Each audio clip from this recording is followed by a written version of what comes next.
The Jaguar E-Type, widely regarded as one of the best looking vehicles of all time, and by its third generation, boasting a massive V12 under the bonnet. Today, it's the engine we're focusing on, that monstrous V12, and the tragic story behind its development and its original host.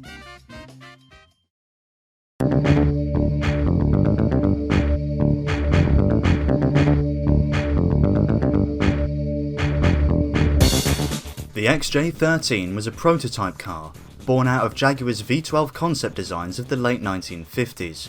Their Le Mans success throughout the mid and late 50s saw Jaguar engineers devising an unbeatable platform ready for the new decade.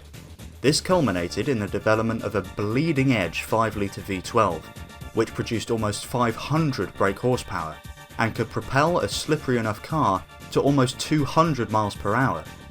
The engine, though modern in its construction, was in essence simply two 6-cylinder engines from the XK mounted to a common crankshaft. The slippery body that was bolted onto the pioneering drivetrain was designed by Malcolm Sayer, a renowned aerodynamicist and designer of the Jaguar C and D-type models. The true innovation, however, lay in the materials he used: aluminium. The entire body was constructed from aluminium and simply riveted together. The simplicity and material choice reduced the weight of the car, allowing it to waste as little of its enormous power as possible. I believe this car to be one of the best looking cars of all time. It differs from the E-Type so substantially primarily due to its mid-engined layout. Mounting the engine, a 5-litre V12 at that, behind the cockpit pushed the cockpit further forward, creating a long, streamlined rear end.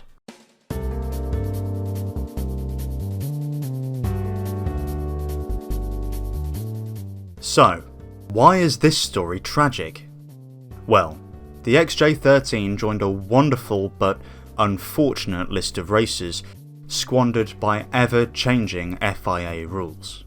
For the XJ13, this was a rule change for the 1967 24 Hours of Le Mans that saw the maximum engine displacement allowed for prototype vehicles capped at 3 litres. The newly developed 5-litre V12 fell quite spectacularly short of this requirement, meaning the rumours that 3 XJ13s would be seen racing at Le Mans failed to come true, and in fact only one car was ever made. However, this was not the end of the road for this machine. Jaguar had poured a lot of time and a lot of money into developing the engine for this car, and was certainly not going to allow it to go to waste entirely. They continued testing the car with a view to transplanting the engine design into the next version of the E-Type. They took the priceless vehicle to the Myra Test Centre in 1971, where during filming for a promotional video for the upcoming E-Type, the XJ13 was crashed at high speed. Luckily, the test driver was unharmed, but the car was not.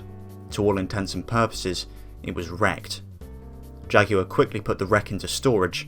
However, this is still not the end.